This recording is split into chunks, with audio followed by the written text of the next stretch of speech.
You own and operate Ellsworth Crossing with your wife, Amber. What is the heart and the mission behind this store?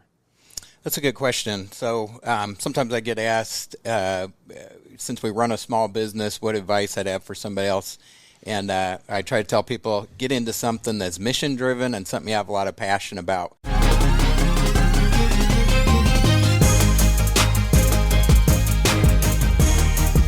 Hey there, Omaha. Welcome to another episode of Restaurant Hoppen. I'm your host, Dan Hoppen, and I am a huge fan of supporting local. So when I find shops or places like Marigold's Mercantile or Made in Omaha that bring a bunch of brands together, that's just like my nirvana, because everything's just there in the same place. It's so easy. So when I heard that there was a place that was not only bringing together like consumer packaged goods, but also had like a whole meat locker and was also a farm that supplied their own goods, I was like, okay, I gotta check this place out. And Ellsworth Crossing was exactly what I wanted it to be. So I had to talk to one of the owners. I've got Tony Ellsworth here with me today. Tony, welcome to the show. Thank you, Dan. Appreciate you guys having me on the show and getting the word out. That's a big part of what we do. Always. And you do such a good job of giving people the opportunity to support local. Let's start from a high level. You own and operate Ellsworth Crossing with your wife, Amber. What is the heart and the mission behind this store? That's a good question. So sometimes I get asked, since we run a small business, what advice I'd have for somebody else. And I try to tell people, get into something that's mission-driven and something you have a lot of passion about. So our story, we've owned the store for 5 years. It really started with an issue, and that's what's kind of the fun thing about small business. Whenever you run into a little speed bump and then you get that creativity, and sometimes it gets you outside the box, which is fun. So the first thing with us was everybody remembers 2020 and everybody got sent home. I was on my farm working for Kiewit. And then Amber had a nursing background plus ag, and then I had some IT, finance plus ag. And she got us into what's called functional medicine. My silly way to say that is, you are what you eat, let's not do pharmaceuticals. So during this time on our small farm, we were just moving into clean eating for our own health and goodness there during that time. And one of the things that we did was chicken. We were raising chicken. I didn't want to butcher my own chicken, so we teamed up with Plum Creek Chicken. You're probably familiar with them. A lot of people are. So they supply a lot of your Omaha and Lincoln high-end restaurants. And then everything happened that got suppressed during that time. The restaurants, they opened up the store originally 5 years plus, and just to get their chicken out to the public still. So we were farm families together. They had Amber watch the store. And like I said, I was working from home from Kiewit. I loved it. Had my windows open. People at Kiewit can hear my roosters and everything. So I was just calling up Dean, the dad of Plum Creek Chickens, the owner, to see if Amber could get more hours. And he said, I got one better for you. What do you think about just buying it? Because he kind of knew the health journey with the food and nutrition that Amber and I were on. So I say, suffice it to say, Amber got more hours. So we started off when we first bought the store from Dean, which was 2021, September. We started with about 10 Nebraska farmers. We're up over 100 Nebraska farmers and producers. They all raise holistic and humane just like we do. When somebody's in the store, I interview them. We try samples, so we're looking for all the health qualities along with your taste and flavor qualities. I'm also an avid griller and smoker, so it's got to taste right. And so over 5 years, we've grown quite a bit, and a lot of people, when they come into the store, they're really surprised by the breadth of product. And I'm born and raised Nebraska, except my time in the military, and so I'm a big believer in Nebraska. I did not know the healthcare part of it. That's Amber's portion of this, because she had the nursing background, probably saved me getting into the functional medicine and doing things through food. I always say I'm not the brains, I'm just the beneficiary on that side. But with the agriculture side, that's where I took us to Plum Creek Chicken. I'm a big believer in Nebraska's got a lot of really great small farmers, and we started going to the small farmers. Like I said, we were doing that for ourselves. And then here we are 5 years later, open 7 days a week and expanding. Okay. a lot to unpack there. You just went through a lot of history in a short amount of time. So we're going to go back and we're going to pull all kinds of interesting nuggets out of that and expand on them. But I want to start at a little bit higher level. If somebody's hearing about Ellsworth Crossing for the first time, how do you explain it to them? It's a farm to fork market. I think those are getting a little more prevalent, but they're a little bit different. Like if you go to a farmer's market, you might have an individual farmer that says, "Hey, I'm on their website, I'm farm to fork market." I think one of the biggest differences for us is we're really an indoor Nebraska farmers market that specializes in the humane and holistic. It's got 100 farmers all under one roof. Everything that's in there is source validated by personal relationship. Quite frankly, I don't know anybody else who takes it to that level. But like I said, we were just doing it for our own family. It turned into the store, but I love it. Tomorrow's Thursday, so a lot of times they call Thursday Farmer Day. And if somebody goes out there, we get it. Thursday's typically busy for us because our existing customers know they're going to see farmers come through the front door. They literally raise in the pasture, clean eating, bring in through our front door, fresh, healthy to the customer. So that's what I'd say. It's a farm to fork market. It just means we're getting buying direct from our small local farmers, ones that we trust. When you have those Farmer Thursdays, why is it important for you guys to provide access for your guests to not only get great products but also get to meet the farmers themselves? Yeah, because we like to have a transparent process. And we also like it to be local and very personal and community. We definitely, if you've been to Ellsworth Crossing, so you come in the front door, you hear the bell ring. I kind of tease Amber all the time. I'll date myself a little bit here, but if anybody saw Cheers in the 80s, it's the bar where everybody knows your name. We're the farm to fork where everybody knows your name. We're pretty much 180 degrees from the self-checkout thing. You feel like you just pulled into a gas station 1950s. We're very high on service and education. So somebody comes through our front door, we want them to meet the farmer. We want to try and answer any questions that they have. And since we know everybody in there, it's all source validated by personal relationship. I can answer how they've been fed, how we butcher, what's the ingredients, and even grilling and different other culinary questions. So what does that process look like for you? Because you've said a couple times everything is validated by a personal relationship. So when you hear of a new farm or a farmer introduces themselves to you, what do you do to establish that relationship and ensure the quality of the product? That's a great question. I think this is one of the most important things that we do. A lot of people at some point, and people are getting more educated, so they go out and find out, I need to scrutinize the ingredients in my food. You are what you eat. This is a true thing, and they're feeling that. So they're going to take an action step to that, and sometimes they're scrolling through Facebook or Instagram or whatever, and there's a lot of these buzzwords out there. Grass-finished, cage-free, raised on a farm. I hate to say it, but all that is a buzzword. And I've actually done a little video saying, are you paying too much for buzzwords? If those are all really true, great. I'm paying a premium. I want to be healthier. But the source validation that we do is the personal relationship. So they can walk right in, see the farmer. Amber and I are one of the small farmers out of and I interview all the farmers that come in. So each month I probably get approached by another 2, 3, 4 farmers, and I love Nebraska farming and I believe in it. So I talk with them, I ask them how they raise, I ask for samples and this sort of thing. So we stand behind everything that's in there. Sometimes I tell people I ask for samples, what do you get? And I'm like, well, ribeye and some hamburger and some chuck roast. They go, haha, that must be a hard job. I go, it is, because I say no.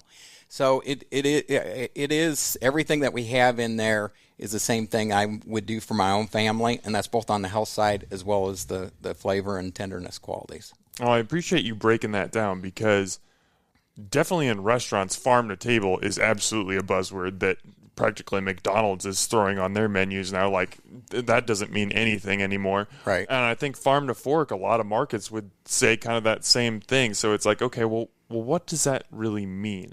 For you guys, it means we are going to meet with the people who are producing this product or raising these animals, raising these vegetables, whatever it might be, and we are going to make sure that, A, they're a good person, and B, that their product is legitimate, C, that we would be proud to have this product in our store. Does that sound right? Right. Yeah, absolutely. Amber and I are taking our personal testimony, and then we're trying to just personally help anybody who comes to our front door. It helps the farmers out a lot. Small farmers are struggling. They don't get a lot of help. And so they're thrilled when they find us because it's better for them to just focus on farming. That's a 7 days a week job as it is. And so when they can come in through our front door drop off and they let us be the intermediary and do some of the education and awareness, and it comes all the way from the Panhandle. So you're talking western Nebraska, central, all the way into the Omaha and Lincoln markets. And so we're helping all those farmers get their product to market, and they can focus on farming, better for the customer, better for the farmer, and we're kind of the in-between coordination on that. Well, tell me a little bit more about that, especially as a farmer yourself. And right. You guys raise chickens and ducks, so chicken and duck eggs in the store right. are a lot of times from your farm. Right. How difficult is that? Is that selling side of it? Because you've got the whole farming where you have to do all the producing. You have to do upkeep of your farm or your ranch. You've got to do everything everything on the production side of things. And then selling is completely different. And that can be an entirely different skill set. It's like a restaurant, a chef can be amazing at creating food, but doesn't know how to do the PR side of things, doesn't know right. how to hire, doesn't know how to, hire a plumbing service when the toilet, anything like that. It's just a wildly different skill set. So as a farmer yourself, kind of pull back the curtain on what you guys are providing for these farmers and just how important it is for them to have a way to present their products that kind of takes it off their plate. Yeah, that's exactly what we try to do is team up with the farmers. You made some really great points there, just bringing it to the restaurant scene, and you might have a really great chef. I almost compare that to, because I have some IT background, so that's like your engineers, right? They're going to have all their specifications. Farmers are like that. There's a lot of science in farming, so they're great engineers, but they may not have the bandwidth to get the word out, for the education, to get it to market. So if you have, everybody loves to go to the farmers markets in spring and summer, but if you have to split off 2-3 people off the family while that's a hard thing for our local Nebraska small farmers that are doing it right. And over 5 years, I hate to say it, but we've lost a handful because it just gets to be too much. So we're here to help that. So when they find us, they don't have to do that aspect when they come in. But we do periodically have some fun days. We'll have what we call a farmer day, and on a Saturday they have samples, and we always have a country meal that we cook on Saturday. A lot of times we'll include their food in that. They get to meet the public. They can also come in on Thursday and see them in action. They have to deliver to us, so a lot of these guys drive from Clarks, Nebraska, Burchard, just all over the state, and they're coming in through our front door, and it's just very transparent right to the customer, and that's our whole idea behind that. Well, recently here, we're actually trying to take it one step further to help the farmer, and we believe that it'll be even better for the customer. And we just kicked off a fundraiser. So typically the farmer will raise the animals and they sell wholesale. That's your typical model, and that's good, and that's working. But we're trying to change over, and we've done this for the last 6 months or so, and we have a little ways to go to buy the whole animal. So what's even better about that, when we buy wholesale, just to give you an example, there's a hog farmer, and then we've got a bison farmer, and they, a lot of them, like I said, they're struggling, and they typically would say, okay, I'm running, some hogs through, and I got this, and how many would, he'd start selling to us different cuts, but the burden on him is not only raising, but the locker, and the locker is a lot of work and expense. And then he's got to have the freezer and refrigeration capacity to store all that until I need it. It works, but there's some difficulty on the small farmer there. We're changing over to where we buy whole animals. So, for example, this pork farmer I'm talking about, I just bought 8 Berkshire pasture-raised hogs, and he's done. But that puts the burden on Amber and I. But there's a lot of benefits that it's bringing up to the end customer because Nobody really manages. There's a lot of parts to this. They start off with the functional medicine. The functional medicine, when they do the test, you want meat without hormones, without the chemicals, just to say it simply. But a farmer can raise that perfectly, and unfortunately, when the farmer is focused on farming, they may not know all of those things. And so now I've got a summer sausage with MSG in it, or yellow dye, or nitrates. So Amber and I, for 5 years, been pushing back up the stream, so to speak. Hey, you don't want, the farmer brings in, we educate the locker, educate the farmer, we're kind of doing it upstream. So much better when we just bought 3 bison, I bought 8 hogs. I have 2 lockers that I regularly work with, and then they know we want the clean recipes. We know the cuts that the customers want, and the farmer gets to go back to farming. Better for them, less cost, less infrastructure, and then the customer is getting a higher quality and more trustworthy on both the health and flavor qualities. It also helps price stability. So we're doing that. We're in the midst of doing that right now. And, just another step that would be better for farmers and have a better product for then customers. What's the benefit for you guys? I see the benefit on both ends, but it has to work for the business too. Right. Well, that's why we're doing the fundraiser, because we have to take on, we got to have more freezer capacity. Buying the animals up front is more money, more outlay for us. But if we build the infrastructure with the walk-in freezers, coolers, different things like that, when we buy whole animals, it actually stabilizes the prices for the customer. So it's better for the farmer, better for the customer. But we're taking on some of that burden. But and there may be somebody else out there, but I don't know anybody else who knows the functional medicine to the farmer, to the locker, to getting it into the store to the customer. So I'm looking at it like this is the right thing to do, and we are just moving forward trying to do that. It's better for the farmer, better for the customer, so we're trying to move forward with that. You've brought up functional medicine several times. This is something that I wanted to talk with you about. You are what you eat. What was kind of the impetus behind you and Amber starting this journey with functional medicine? Yeah, that's a fantastic question. That really is what kind of started. Got this whole ball rolling. Yeah, no, it did. So Amber was a nurse. She got fibromyalgia. I didn't even know what that is, but kind of knocks you off her feet, so she couldn't do nursing anymore. So she went to more of your traditional doctors, and they were prescribing her more pharmaceutical side effects, kind of numbing. She hated it. It's not fixing any core issues. So she went to what's called a functional medicine doctor, chiropractor, holistic doctor. And the difference there is, he told me, or she told me, I was obviously slow. I'm like a lot of guys. I'm allergic to doctors and, skeptic. And she had gotten in there and was doing so well. But she's like, hey, Tony, Dr. John, he says, God makes your body good. And if you begin to just eat right, you'll start to self-heal. And what was really appealing to me about that is we're doing this through food. And some people ask me, well, how do you know that it works, though? That sounds good, but how do we know that it works?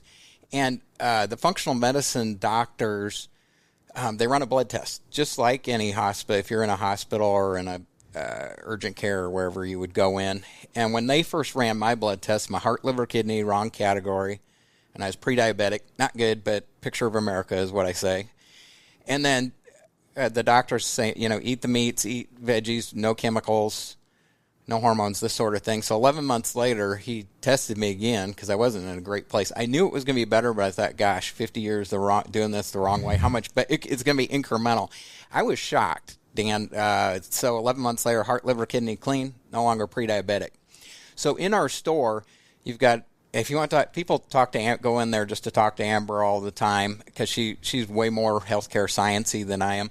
I'm a good skeptic's testimony, just like all the guys, like I said, guys not wanting to go. But after I went through that process, I became a believer. So that's when we were doing it for our own family. And then through the opportunity with Plum Creek Chicken, which I talked about back in 2021, it turned into the store. So we are just trying to take our testimony and do that same thing for everybody else. Helps farmers, helps customers. So what did that look like for you logistically? When you said, I'm going to start eating clean, how did your diet change? Yeah, it is a change, but I try to give people hope. Like a lot of times, maybe you go into a doctor and they say you're going to have to go on, got health conditions, you have to go on a diet. Probably the thought bubble goes up. Oh my gosh, don't want to do that. That's horrible. But it's a change, but I think it's great once you make the change, because what you're talking about is steaks, bacon, chicken breast, chicken wings, but you're just talking about meat without hormones. So we're made of ultimately, the way I understand it, again, you're going to get kind of the dumbed down version with me, Amber being here with her science and healthcare version. You want the dumbed down version. Trust me, I'm not smart enough to understand all that. Yeah, me too, Dan. So we're made of protein. So you need protein heals protein. So when we eat our clean meats, and there's a big differentiation. If you're just talking about, okay, well, at the meats at the grocery store, and sometimes you even hear out there, don't eat red meats or anything. Well, if it's got all the hormones and it's got the chemicals in it, yeah, it'd still have protein, but it's got problems. In our store, that is exactly what we do. We're getting it straight from somebody local. And so all that is clean protein. Also, one of the things that we're realizing more and more, and they're even doing it in beauty products, is you need tallow, which is just the natural fat in there. It helps your digestion. It keeps your immunity system up. And in our store, in the back, we have a back retail room. All the gals are going back there for lotion. I use the lotion this year, but we have a whipped tallow that's the lotion, so it's healing your skin. Even if you're applying it outwards, but then when you're eating it, it's healing you from the inside out. All your vegetables, the biggest thing I scrutinize with that is sprays. So we all know Roundup is no good. Unfortunately, I hate to say it, there's just a lot of veggies out there that have that. So when I'm interviewing farmers, and we only take from ourselves, and we have like 3 trusted farmers, and so if you're eating the meats plus the spray-free vegetables, you're going to, it's kind of a keto diet, really. I don't think it's that bad. Yeah, you might not be able to eat chocolate cake every other day or something like that. Yes, there's some things that you give up, but if you're like me and you like hanging out by the grill, I think you're going to be okay. And this is why I feel like I have to explain this to people fairly frequently, more so in restaurants, but also just when it's talking about supporting local farmers. Somebody will look and say, okay, well, this pound of ground bison is $9 a pound. Why would I buy that when I can get a pound of ground beef at the store for $2? That price difference is way too much. 2 things. Three things. 1, you're supporting a local farmer, which is huge, as opposed to just some national producer. 2, it tastes better. Right. There's no doubt about that. And 3, you know what you're putting in your body.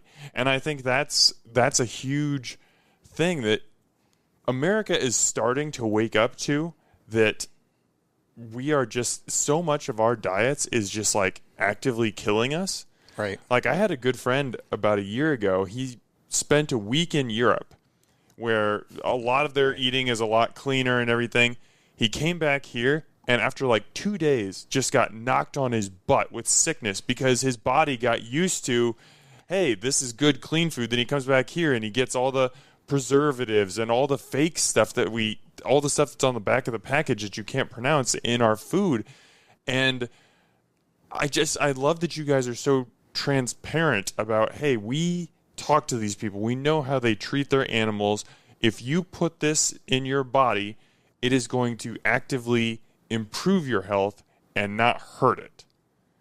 I guess, yeah, that's a huge part of your mission, right? Yeah, that's exactly it. What I try and encourage people is a couple things. 1, lay your grocery bill next to your medical bills. Now let's put those together. So which is cheaper? Plus, not only cheaper, because money is only part of quality of life. I can tell you when I started, I do, farm tours. I had so much arthritis in my shoulders, I couldn't do this.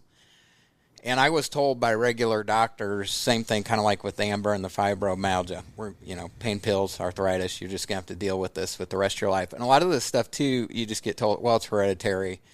You're just getting older, Tony. This is the way it is. I feel better now at 56 than 46, and it's not really? And it's not even close. I could never go back, just like your friend in Europe. So that's a great point. So Europe, they, a lot of those communities, they're going small farms, and they have clean food and this sort of thing. And if you do clean up your diet enough, at some point, if you do eat something that's not good, you will feel it.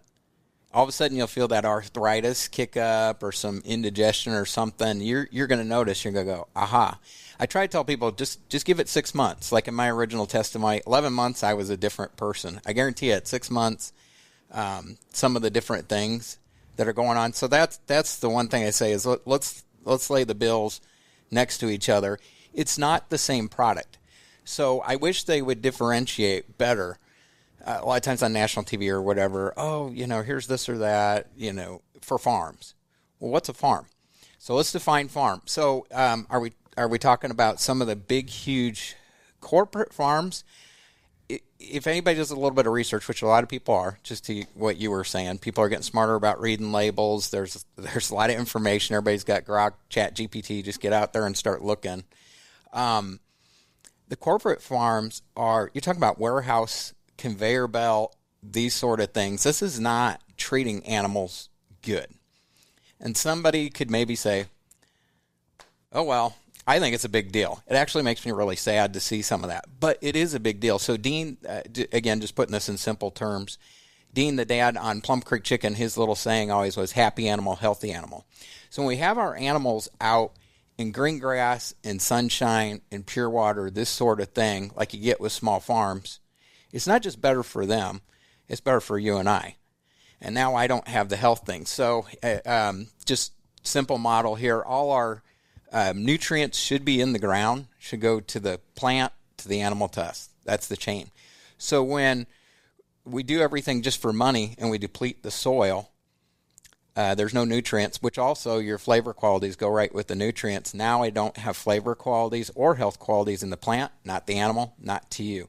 So you can't mess with that chain. And then somebody's like, well, how do they do that in the big grocery chemical? So we got to give artificial flavors. So that's what I would encourage people. I'm like, it's not the same product. You do have to make a life choice. I get it. It's an investment, but it's an investment into your own health and body.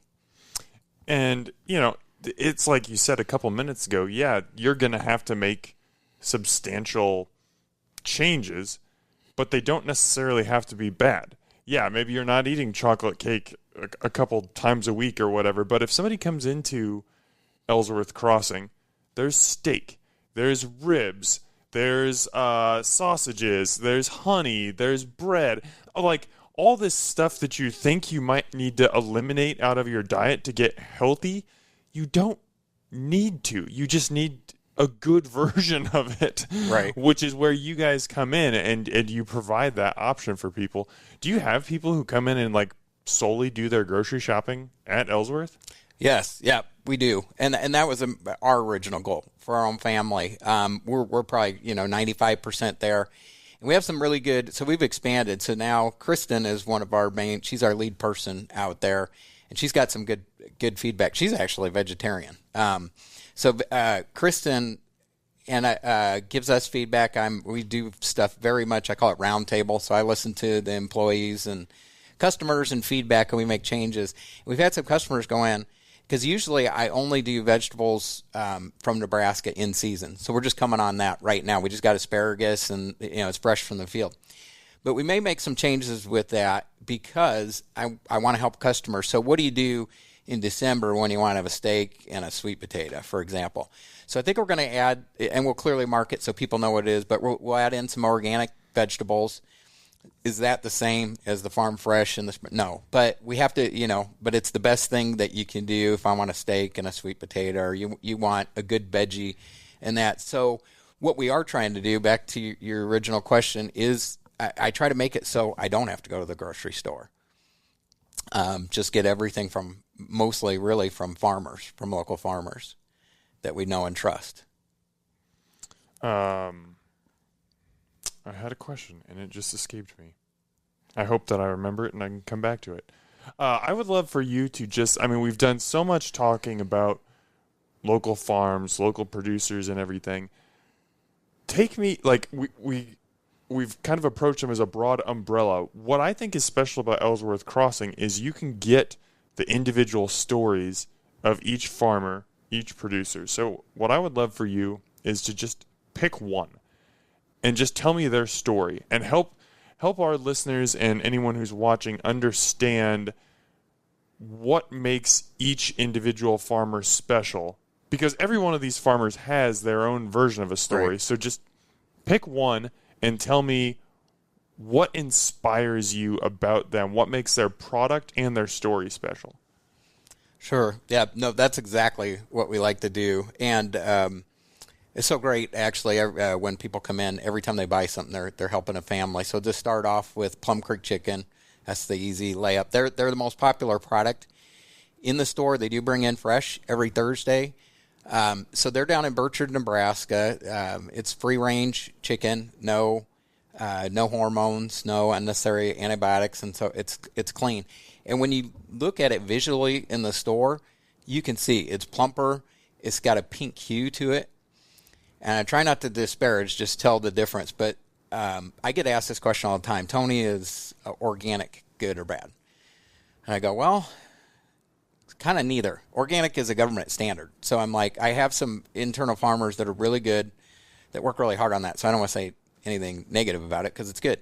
But we have some large corporate farms, and chicken is one of them. There's a well-known organic chicken that's all around town, and I'm tempted to grab that and duct tape it to the freezer or fridge next to Plum Creek Chicken, and people comment on it all the time that it looks bleached. If you look this up, most of your poultry, they call it different things: dipping, chlorine. It's bleach. So let's just start off there. Ingesting bleach, not good. And again, these are warehouses and conveyor belts. When I was raising chickens, when we started off this, I used to do meat birds. So this is how we got to really know, and this is our story with a lot of the farmers. But we used to drive down, and I would haul every week, 8 weeks, our meat chickens down to Burchard to Plum Creek Farms, and then he would butcher them for me, and then he would deliver them to my front door. So that's how we got to know each other. But I help put chickens away down there. This is how we know our farmers. So I can attest to it's free range. This is a small Nebraska farm that's multi-generation. So Plum Creek Chicken is just one example of that. There's over 100 examples, and it's not only meat. We've got granola, we've got honey, we got sourdough bread that's started from true sourdough. On and on. We even things that are sweet. We've got a baker called O'Cookios, and if you look at I love are familiar with them? Yeah. But see, this is what's so cool is it is everything is a little individual story, and they're great people, and they bring it in, and sometimes everybody's like, "Well, I got a sweet tooth. What do you got?" I go, "Well, right up front on the counter, O'Cookios. They have cookies that are as clean as you could get." So, yeah, I know that they're protein packed. I think they're gluten free, and some of them are vegan. Right. But they taste phenomenal. Yeah, I've had the owners on the podcast. They're wonderful people with an incredible product. Take me into your farm. Sure. What got you started in farming? Like I said before, my family's 4th-generation Nebraska ag. So, and Amber grew up. Her parents were originally Omaha. They moved to Colorado. She was on a cattle and bison ranch and then moved back here. So we both have our roots in Nebraska. I've lived here all my life. I grew up running around central and western Nebraska with my dad and granddad doing business with farmers. And so it's a totally different world and different life. You go out to the farms, they invite you in, they're feeding you, everything's and the animals, they love all their animals. So when I started to know the healthcare side of this that Amber brought and the doctor brought to my attention, when it came to that's the one thing I really knew on the sourcing. Because I asked the doctor, I said, "What do you suggest?" I don't know, organic. Well, like I said, it's a standard. But so I told Amber, this is where I take over. We're going to go small farm. So we started our farm 2017. We're if anybody knows where Schramm Park is, that's where our farm is. We kind of sit on the next hill south by Schramm Park. I've adjusted my farm because I started off doing it for my own family. I've adjusted. I don't do meat birds anymore, not because I can't, but because Plum Creek Chicken got so popular. He went to only meat birds and quit doing eggs. I took over eggs. When I was first in the store, one of my favorite things is duck eggs, and I got tired of running around after my duck farmers. I could never get enough. And people, if you know somebody who is a duck egg fan, they're disappointed when they don't get it. So I became the duck farmer. So we have a lot of free range ducks. We have chickens. We have fruit trees, raised beds, a lot of things like that. And actually, I don't have enough time to do it, but my neighbor's renting my hay for cattle. So we've got a variety of animals out there. Here coming up, I was just talking with one of our farmers. We live the education, Tyler from Yisa Cheese. I don't know if you know Yisa. So a few times a year, he does a petting zoo. It's so cool. So there's these fences, and we announce it, and the girls already know it's gonna be a crazy day. Everybody's gonna come out. But I just love people coming from the city to come out and see where their real food comes from, and just see the animals and see the farmers and all the care that goes into that, and then that helps them understand better why you're healthy. Like Dean's saying, happy animal, healthy animal. That's all you need. You don't have to understand huge science. You just understand the simple. Well, yeah, because I think for so many Americans, it's kind of an ignorance is bliss thing. Like, we just don't really want to think about where our food comes from because it's cheaper if we don't, or it's more convenient if we don't.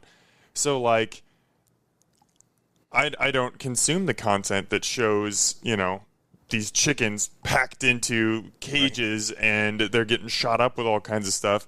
And then on your website, you've got pictures of your kids, like, cuddling chickens and holding them, and they're running around the farm and everything.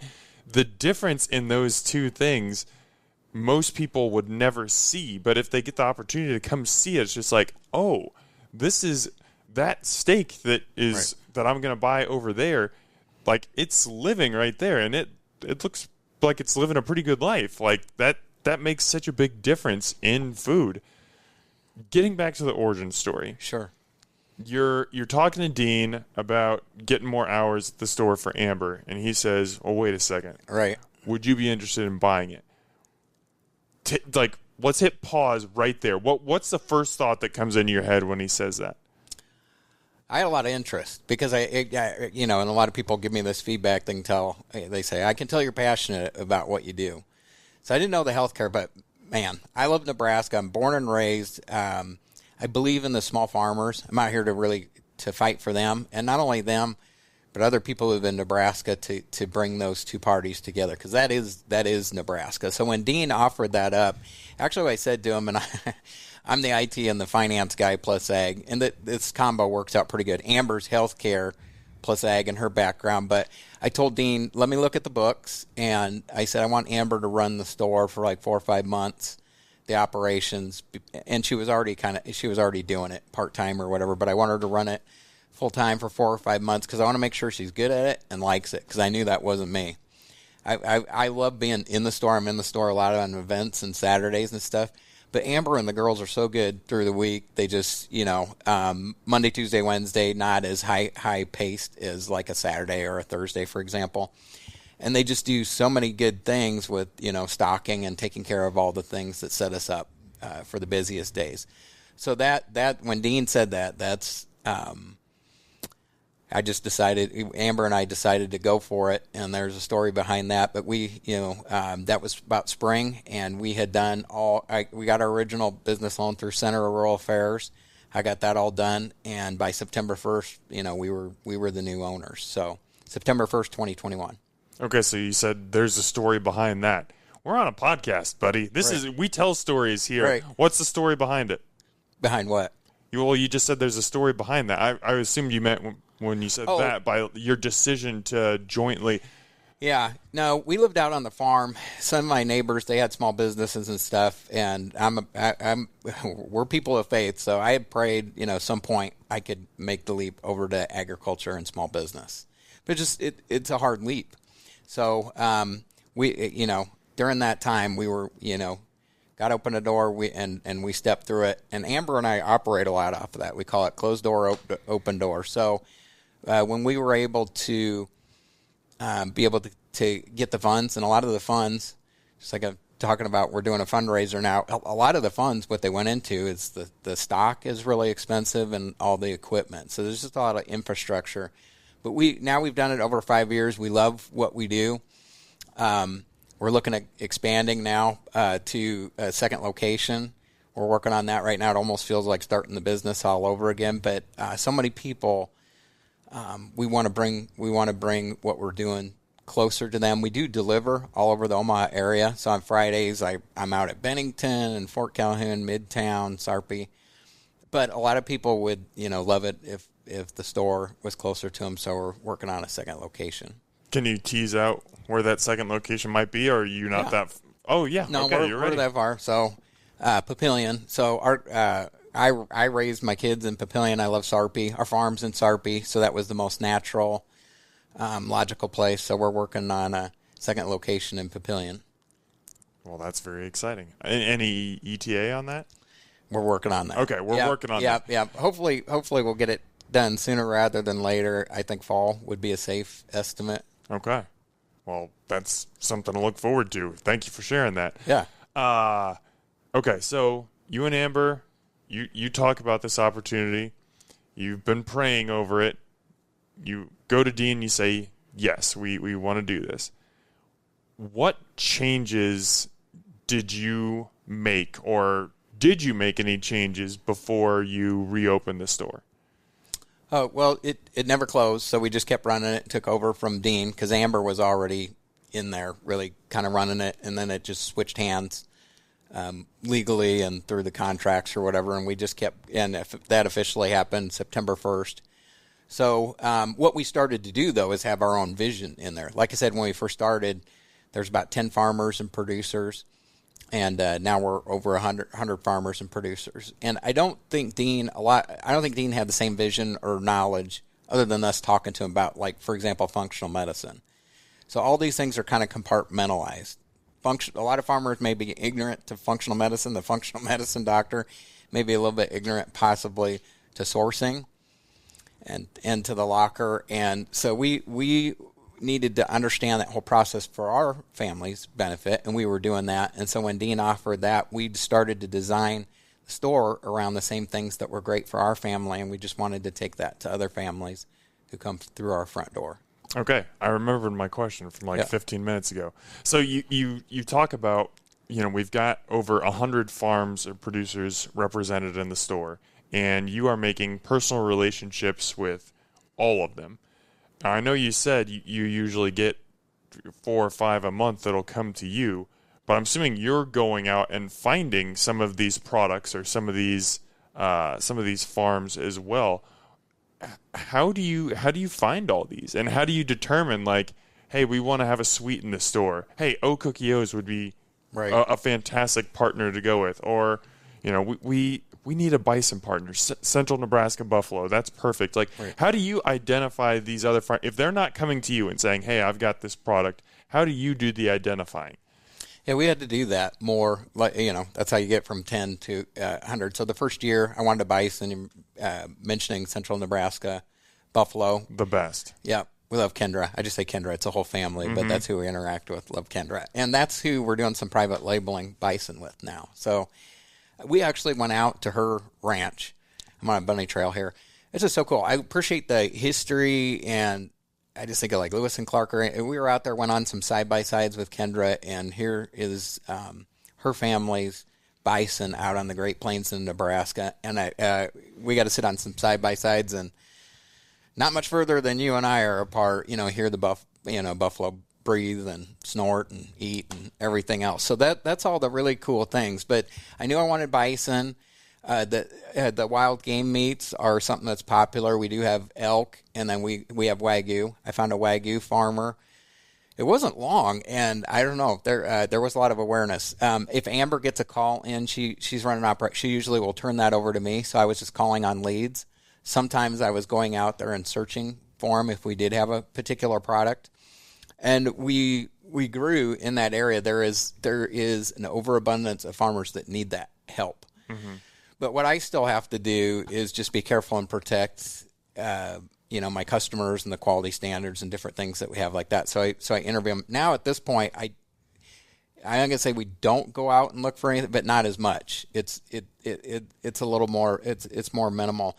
But we're growing so much. Sometimes I need to have 2 farmers in the same area. I don't want to step on the first farmer's toes, but we're growing so much, I need 2 producers. And so most of the time I talk to just about everybody that calls. I enjoy talking to them anyway. If we're not ready for them yet, I'm like, well, maybe you're on deck. Mm-hmm. You may be, we're growing a lot. You may be next. And I don't close my mind to, because inevitably there'll be somebody who comes through the front door, something I wasn't even thinking about. And I got this amazing product. I'll tell one quick story. One time there was a guy, he came through and he had maple syrup. He was actually tapping silver maples here in Nebraska and did maple syrup straight from silver maples in Nebraska. So we supported him, and he was selling out of his product. We had him in for Farmer Day, so people got aware of him. He went up to Wisconsin. He was so encouraged by the process. He went up to Wisconsin. First Nebraska person in there, entered in the contest. I think he took second first time. So, wow. Yeah, there's just a lot of really neat stories like that. But I was not looking for maple syrup, but Amber passes me somebody. I'm always, I'd make time to listen because you never know what that might be. So now, Amber had obviously been working for the store. You had a relationship with Dean. So, like, when you came into owning the store, it wasn't brand new. You had an idea of what you were getting into. Right. But still, it's completely different to have somebody who's a manager at the store to, oh, hey, we own everything. Right. What were some of the most important lessons that you learned those first couple months that helped shape the store and prepare it for the future? Yeah, that's a great question. The first thing, and Amber and I, we call it divide and conquer because we have the different skill sets. So that's why I had specifically mentioned to Dean, I want Amber to run the store. Even though he had it had only really been open a couple months. In fact, when we went through some of the things, there was confusion. Is this a new business or existing? And it was really more new because Dean hadn't done it for very long. So Amber and operations, that was a big part of it. I kind of already touched on that.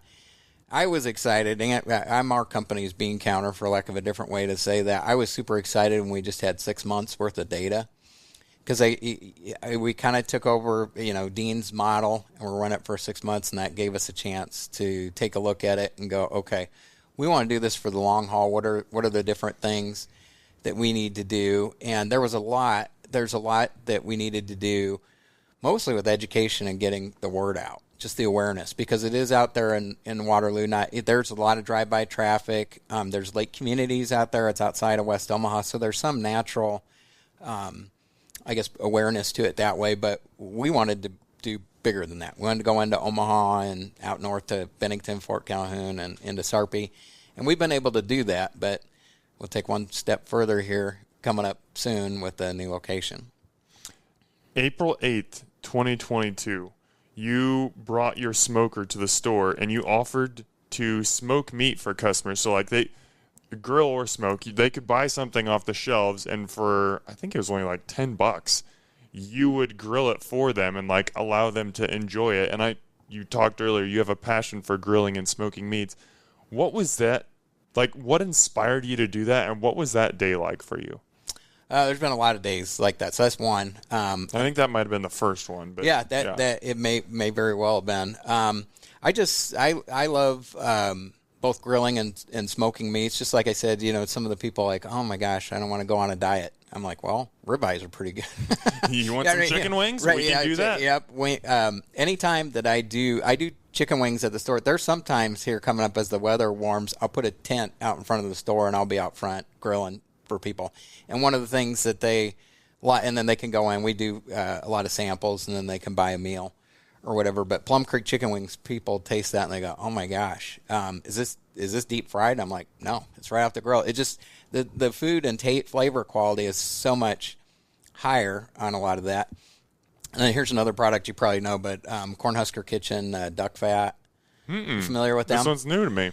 Okay, so one of the big things I think people are getting more aware of is just your healthy oils versus the oils that are not so good. So your seed oils is what we want to stay away from. So one of the products we have in the store is called duck fat, and he also makes Wagyu fat. And so it comes in a non-aerosol can that you can kind of spray on the grill. It could be other than the grill. People use it in baking and such, but it's healthy.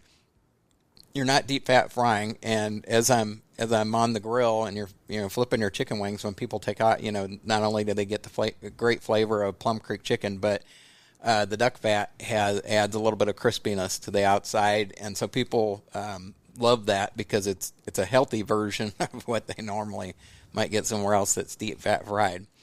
But duck, all the tallows and different things like that. That's how we're trying to move everybody to that and stay away from the seed oils. So, yeah, I enjoy, a lot of times I'll be right out in front of the store, both grilling and smoking different things. Now, you guys have 6 kids who have been homeschooled, and I believe one might be either in college or headed off to college, so she isn't currently working at the store. But the other kids, they work at the store. Now, I know you grew up in ag, so a lot of times that's a family business. You're around family all the time, but it's a little bit different to actually, own a business and be in close proximity with family all the time. What is that like for you to be just around family all the time and constantly being interacting with your wife and your kids? Yeah, I love that. So back to all the way when we made the decision to buy the business and bring it to where it is now. But I love that. Amber and I end up working about 7 days a week, but it's with each other. So we when we're at home and we talk shop a lot, and we get texts from farmers or whoever, 8 o'clock at night, whenever. We don't put limits on it. But you're sharing it, but it's shared experience. And I think the majority of people in Nebraska know enough about farm because they're from this state that a lot of farms it's a family venture. Everybody kind of pitches in on that. So we definitely do that. Kaylin, our daughter, who's still at home, I mean, she wakes up in the morning, she's out and doing farm animal chores, waters and feeding and everything, and then she's at the store. So there's additional chores on top of just even being at the store that are farm-based chores. And all the, that's the whole idea we wanted. When you have a small community and farm business that you own, it's a possibility for the whole family to get involved, and I like that because we're all close-knit and able to be together and share a common goal. And what do you hope, as you try and prepare your kids for the future, what do you hope that they're taking away from these experiences that'll prepare them better for life? Yeah, there's a couple different aspects with that, probably. One is Amber and I are trying to educate all the kids. Some of them were out of the house by the time we came up with this new strategy with food. So we're still working on some of them, don't do this, do that, don't eat the processed food, do this. And, of course, some of the kids, if they're young, they feel like they're invincible. They do know if they come out to the farm. They love coming out to our farm. We do a lot of football games and tailgating and stuff like that, so they know Dad's on the grill. That's awesome. They got no problem with that. We're trying to get them to incorporate these same things because I care about their health and their lives. So we're on a journey with each one of them doing that.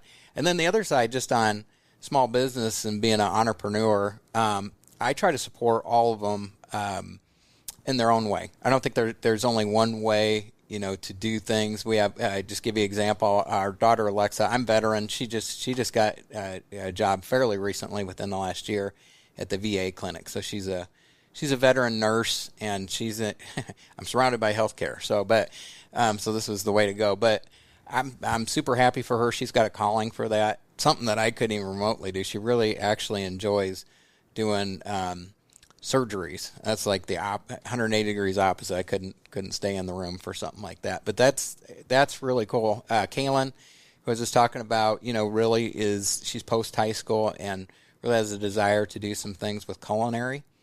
And so the store is a perfect place to do that. And we got exposure to other people who already own their business and do things. So that's the two sides. Through the store, really want to try and help the kids all be healthy, and then also just support them in their own personal endeavors. And so we like that it's a family business.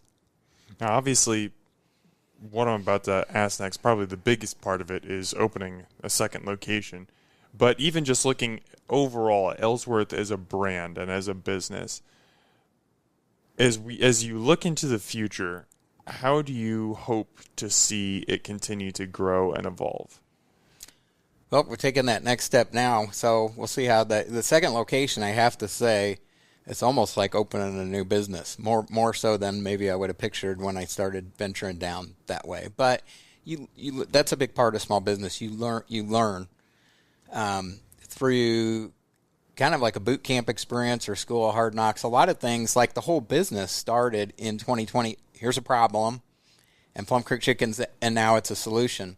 And then I think it was year 1 or 2, there was like a bunch of snow days. When we inherited the store, it was only open Wednesday through Saturday.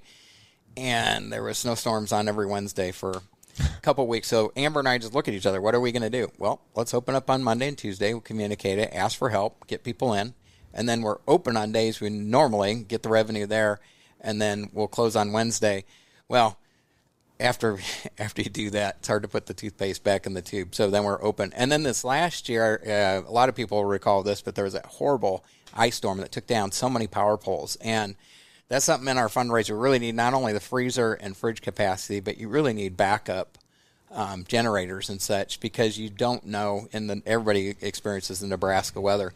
Anyway, a really great electrician. He was out there. The store looked like the Matrix, as like I say. But we barely lost anything.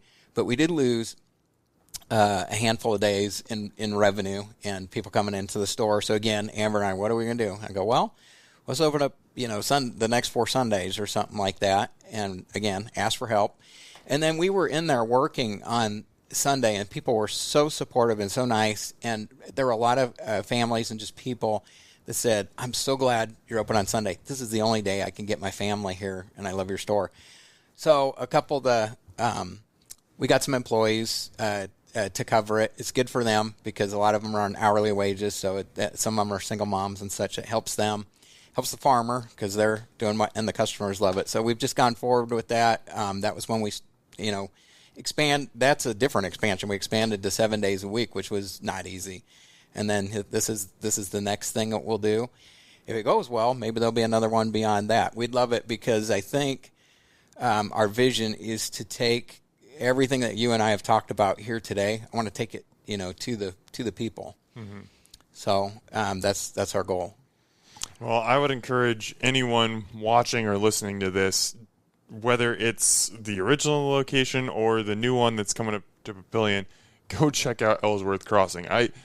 Legitimately, it was so hard for me to go through that store because I just wanted to get everything. And I think I spent like $150 and I got like a fraction of the things I wanted to get because it was just like, oh my gosh, I can get my bison that I normally have to order. It's right here. I can get fresh baked bread right here. I can get like real milk that came from a cow and isn't so chemically, juiced up with things. I can get duck eggs, and it's all just in one place, and that's a fraction of what you have to offer. It's just such a cool place, such a cool experience to go in there. I mean, you could have a good time even if you didn't buy anything, just walking around and looking at everything. So thank you for what you've created, Tony, and thank you so much for coming on the podcast and sharing a little bit about it today. Yeah, absolutely. Thank you so much for having us in and helping us get our message out. Always. Omaha, as always, thanks for eating with us.